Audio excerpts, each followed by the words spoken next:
When you think about what to plant in a shady part of your garden and you go to the garden centre and you pick up plant after plant and it all says full sun, you might think that you don't have many options, but actually you have lots of options. So it's Alexandra here from the Middlesized Garden YouTube channel and blog, and I'm here with plant experts, the Horti-Culturalists, and we're going to do two videos, and I'm going to talk about how to plant in a shady garden.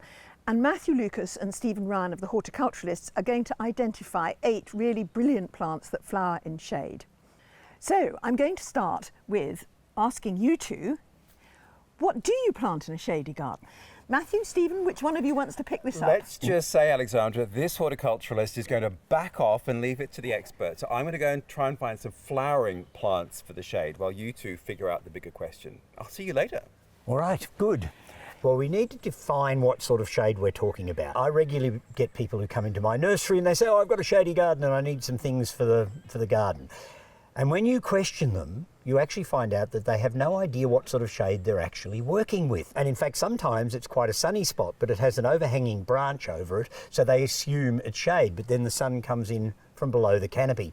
So you do need to assess the shade. You probably need to have some sense of, what it's like at different times of the year as well. Is it deciduous shade, so you're getting winter light but no summer light? Is it permanent dense shade? Is it mottled shade? In Australia we have a lot of gardens that have native trees in them which allow a lot more light through than shade, because eucalyptus leaves sit that way instead of that way, and so we get what we would call dappled or light shade. And so there's all these different types of shade, and then it also comes down to soil conditions within the shade. So is it dry shade under trees with big invasive root systems? Is it in fact moist shade against a shady wall? So you need to define what sort of shade you're working with.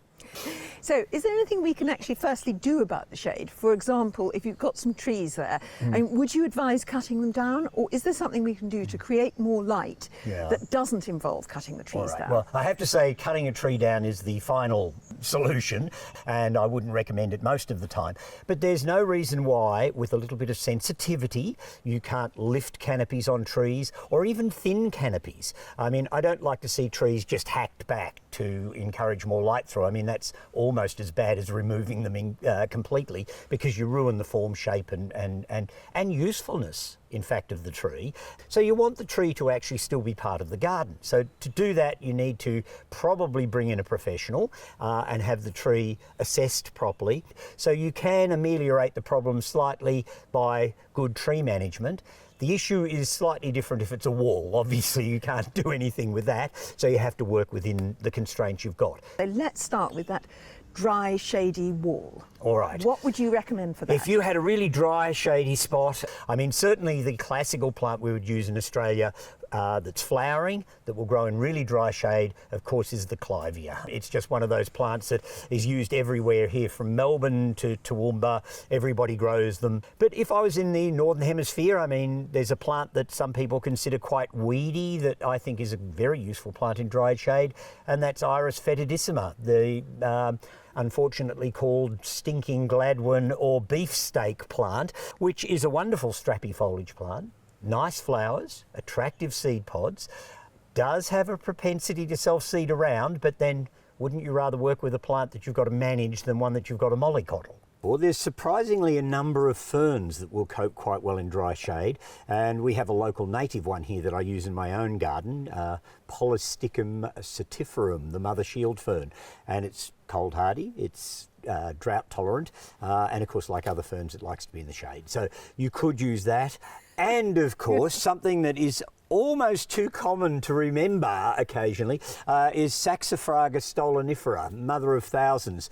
It's a wonderful little plant. It runs like a strawberry. It has little sort of runners that come out and a new little plant forms on the end. It has beautifully marbled foliage, and in fact there's a rather handsome one with a pink variegated edge to the leaves, which is worth looking out for, I think called tricolour. So what do people need to remember when they are planting plants in dry shade? All right, there's a few things that I would always consider when I'm doing that. First, remember that if you're buying plants from a nursery, they've been in pots, in potting mix, watered, fed, looked after, probably in much the same way as all the other plants in the nursery were. So they hadn't been weaned off all of the things that they were going to get at the nursery. So you have to do that. So you need to make sure that the hole is big enough so there's not too much root competition initially for the root system of the new plants. You will need to keep them well watered, particularly the first summer, in the case of most of them. And a little bit of extra feeding would probably be a good idea, because especially if it's shade under a large tree, the ground will be somewhat depleted of nutrients. So make sure they get a little bit of a feed, whether it be some sort of organic fertiliser or even perhaps a slow release pelletised fertiliser that you can put underneath the root system. So give them lots of care and attention, at least for that first summer, to get them through. Once their roots are well established, if they're naturally capable of coping with dry shade, then after that period they should be a lot better off and they won't need so much mollycoddling. And what about, and this is a question I get a lot, is people saying, I've got some heavy conifer trees, you know, what can I grow under there? Yeah, well that is taking the shade probably to its fullest extent. You've not only got incredibly dense shade, so there's virtually no direct light getting through at all, but you've also got a matty root system, because conifers have a fibrous style root system, and if anybody's ever dug around one, you can realise just how difficult it can be to actually get something established in there. I don't think there's terribly many flowering plants that will do it. Certainly in the southern hemisphere, clivias are probably one of the few, but there's certainly some very good foliage plants that would do the job. Things like ruscuses, Danae, which is related to ruscus anyway, and things like Fatsia japonica will grow in those sort of conditions, and actually has quite handsome flowers as well. So there are a number of plants, but the harder the conditions, the smaller the palette of plants it's going to work. Actually, one of the things you can do is, as you said, lift the skirt of the conifers. That's something we've done recently, and that's just to increase the amount of sunlight. Is it all right, for example, to put raised beds quite close to conifers to try and get over this business of the roots, or is that a problem? That can be a problem for the health of the conifer, and in fact it can be a problem with the health of any tree if you lift the soil level up substantially, because obviously the tree will struggle to get enough air, so they're not going to be able to breathe properly, and you can slowly smother trees by putting things like that around. Having said that, if it's a small area, perhaps in front of the tree, and you're not disturbing the back of the root system, you could probably get away with it as long as you're a bit careful. And what about partial shade? I mean, one of the things I'd be most interested in this garden is that there's a lot of trees, there's a lot of shade, and yet the lilies are doing fantastically well. So would you say that lilies are good for partial shade, and if so, what sort of partial shade? Yeah, well, I would suggest that lilies are definitely for the sorts of shade where you get a little bit of dappled light through all the time, and perhaps get a little bit of direct sun, perhaps early morning or late afternoon, just to give them that extra bit of feeding time for their photosynthesis.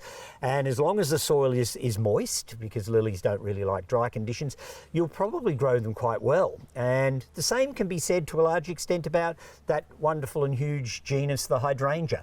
I mean, there's so many different hydrangeas you can select from, some of which will cope with comparatively heavy shade, and the rest of them will cope well with dappled shade. So, and they're good long summer flowering shrubs, and you know, there's small ones, there's big bushy ones, and there's even climbing ones that you could look at to be useful. In fact, some of the climbing hydrangeas will cope with amazingly dark shade. So if you've got that wall that you want to cover that's in the northern hemisphere facing north, then some of the climbing hydrangeas are absolutely perfect for those conditions. And you mentioned morning and afternoon sun. Now, am I right in thinking that if you have a border that gets the morning sun and you have a border that gets the afternoon sun, that is a different kind of sun and shade? Oh yes, and in fact morning sun is generally comparatively benign because the heat hasn't started to build for the day and so forth. But if you've got a border where the plants are in shade all morning and then suddenly get a blast of the afternoon sun, and that's particularly a problem here in the southern hemisphere where we can get exceedingly hot summer days, the plants don't get a chance to adapt. So, you know, they've had this benign, cool conditions for the morning, and then suddenly, you know, it's 38 degrees Celsius and the sun's blasting straight in on them. And so a different palette of plants would probably be needed. So if you've got a border that's sunny in the afternoon, what would you recommend the plants for that? All right, well, I would suggest that you're actually working then with a border that is more a sun border than a shade border. So it would be more plants that you would buy from the nursery that are sun lovers that in fact don't mind if they don't get the whole day's sun. So, you know, it could be any amount of different flowering shrubs and things. If it's going to be fairly dark from the winter through the winter months, I would definitely recommend looking at deciduous shrubs, because they don't care how dark it is in the winter because they've got no foliage.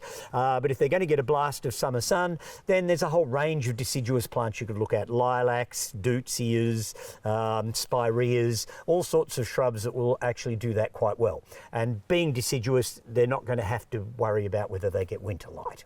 And in terms of your border that only gets morning sun, what would be some good recommendations for that? All right, well, certainly the hydrangeas come into that. If they've got adequate moisture, they are perfect for those sorts of areas. And you'll find probably that things like, well, in the right growing conditions, azaleas and rhododendrons would be fine and would give you good spring blossom. Mollis azaleas, which are still rhododendrons anyway, but they also have the advantage of often throwing autumn colour as well as spring blossom and some good perfume occasionally as well. So there's a whole range of plants like that would cope quite well where they just got a little bit of the morning sun and then shade in the afternoon.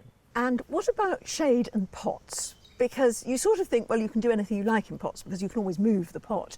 But on the other hand, if people want, say, pots for their back door and it's a very shady area, what would you say, good plants for shade in pots? All right, well, we actually did a video quite recently on hostas and for instance egg, which are great in pots because you can lift them up away from slug and snail predation a bit. They've got great foliage on them. They do die down in the winter, so they're not permanent pot plants if you're looking for something that's going to do their job all year round, but they give you good foliage from spring right through till autumn, and most of them have very attractive flowers in high summer, and some of them are even perfumed. One of the things we're always being told is that if it's shady, then go for foliage plants rather than flowering plants. And I think we all want some flowers, but what would you advise in terms of foliage plants for shade? The gamut is huge when you're talking about foliage plants, because plants that have developed to require a shady condition often have big and bold leaves because they're trying to draw in as much light as possible so that they can photosynthesize. So some of our great sort of tropical looking plants that we can use in our gardens both in the north and in the southern hemisphere are in fact foliage plants mainly, and there's a whole range of them. There's anything in the Aralia family, so that's fatsias, ivies, all those sorts of things. They all have big and bold and interesting leaves and have become exceedingly collectible plants. Of course, the ubiquitous old Acuba. People go, oh, Acubas, but you know, there's some really good cultivars out there, and even the common old spotted laurel is a very useful shrub in the shade, and I think people should, you know, stop being so snobbish about them and in actual fact engage with them, because I think they're fabulous plants. All the asparagus family, so the ruscuses, the danaes, and the true asparaguses, the ornamental ones particularly, are all quite good shade tolerant plants and give good permanent and interesting foliage. So there's oodles of genera that will grow well in those dark shady corners. I've got a really shady, north-facing, 2 evergreen trees, big wall border, ultimate shade, and there are a few plants that are supposed to need full sun that do really well there. Yeah. So I think that sometimes, for some reason, plants just take it into their heads that they are going to do what they want to do and not follow the rules. In terms of experimenting with plants for shade, what would you suggest people do to experiment? All right, well, don't spend a lot of money for a start. But yes, a lot of plants will adapt far better than you would realise to quite different growing conditions to what they grow in naturally. I mean, when you think about it, we've moved plants all over the world as garden plants, and you can have things from the Himalayas growing next to things from Japan, growing next to things from South Africa. I mean, the world is full of interesting plants that will have a broader range of adaptation than they would naturally have in the wild. Some things turn out to be much cold hardier than you would anticipate from the natural habitat they come from. So I certainly don't have any issues with a bit of experimenting, but of course you have to get your core species in place that are going to hold the border together, so that if that plant you bought that you think, oh well, I'll just try it, doesn't work, well, it's not the end of the world. But there's oodles of things that will often flower or grow well where you weren't expecting them. And in fact, I find in my own garden quite often things that are self-seeders and things that will often pop up in a place in the garden that I wouldn't have thought to put them in, but somehow or another they settled themselves in there, and because they weren't planted from a pot into that spot, they've made that decision, and they often work really well. So self-seeders that will grow in the shade can be well worth looking out for, and there's a whole range of shade-tolerant self-seeders. I mean, you've only got to look at things like Linaria, the Honesty. There's the Smyrniums, which flower madly in the shade. I mean, even ubiquitous things like forget-me-nots and foxgloves and things are all plants that will find their own way into the amount of light that they really are happy in. So, yes, I like to encourage those plants to find their own way. But of course, one of the things we all most want is plants that flower in shade. And Matthew's been off looking around the garden for some of the best plants that flower in shade. And where is he? Matthew, would you like to come? Oh, I'm stumbling over dogs.